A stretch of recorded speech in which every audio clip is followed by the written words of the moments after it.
evaporate. The Shadow Blade on Spear Picker sets that up perfectly. Like, even if they didn't come from the trees there, he's invisible as he's charging, so it's so hard to see coming. The stun lands, they get the chain stun, no BKB on Gyro. Is this like GG, though? Envy's down for over a minute. He has no buyback here, Purge. It's certainly a Rax unless C9 pulls out something amazing right now, and they're just not 5-manning as much as Complexity is. They glyph it straight away, and now the Tier 3 tower will be exposed. Hex onto Swindle. Did they Lotus Orb that, I think.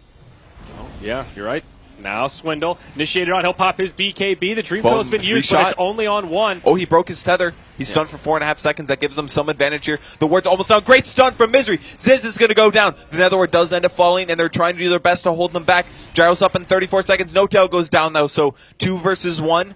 Decent initiation as whole. Zephyr goes in. Oh, great lift from Misery. Beautifully done. They're still taking the barracks, so they've got another 20 seconds before Envy comes up. No buyback on Big Daddy. Now Misery just falls apart. The gem hits the deck. Buyback used by the Sven. Does he have BOTs to get back into the fight? He does not. He's going to do it the old-fashioned way. Uphill both ways. Now the mech purchased by Moon. He actually is going to go for the Guardian Greaves that we were just talking about as they rotate mid to finish off the range barracks. That's now a 2-lane of barracks advantage for Complexity. And even though Cloud9 will hang on a little bit longer, their fate in this series not looking good. And they might as well keep pressuring this, even though it's kind of a scary situation.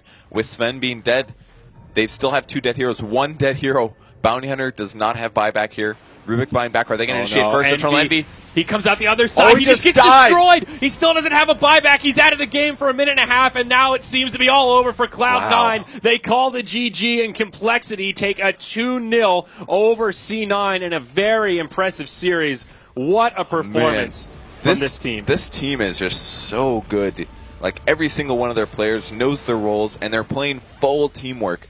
Every single time, they're always on the same page with some very, very rare exceptions. They're playing the map correctly. They understand Dota at the highest level.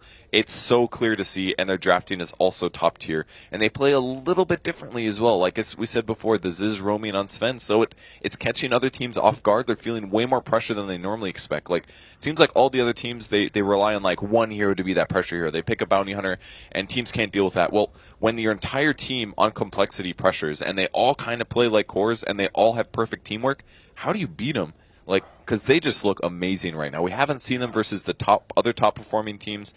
They did play against Secret, and I believe they got 2-0'd. They were 2-0'd by Secret. So, that was the Techie series where they played Techies in Game 1, and then Secret beat them with Techies in Game 2. Okay, so I think it was the vice versa. It was vice versa, you're right, because Secret played the Pugna in Game 2 to counter it. So you're right, it was vice versa. So they're having trouble versus Secret, but versus all the other teams, they're looking really awesome. They haven't played EG nor C-Deck because they're in the opposite group, but, man, Complexity, they made top 4 guaranteed with this, and let's see their max points that they could get. That puts them from 7, I believe, to 10, and they have one more match to go. They could go all the way up to 13 points, notably behind Secret and LGD Gaming, and they did play LGD as well. I'm not sure what that matchup was, but they're doing really well, guaranteeing themselves top 4, and a lot of money, which is amazing. I was thinking about that earlier.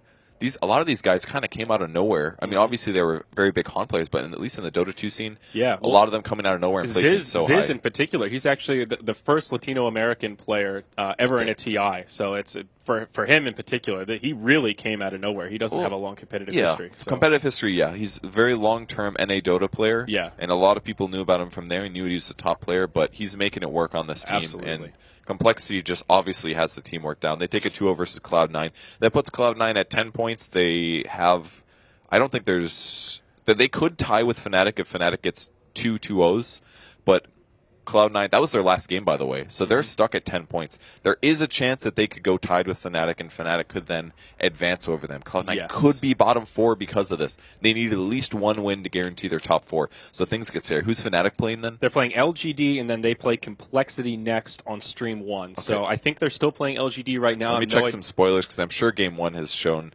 and it actually hasn't. We haven't had a conclusion, or at least the website hasn't updated yet for Fnatic LGD, so we'll have to check out to see how that series is going.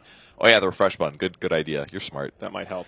But, yeah, that'll be a tough series for Fnatic, but if they win out, things will get very interesting. So with that, folks, we'll have a quick break, and then we'll have Na'Vi versus Invictus Gaming coming up next on this stream. I'm Zyori. He's Purge. Stick around because there's plenty more Dota 2 coming your way.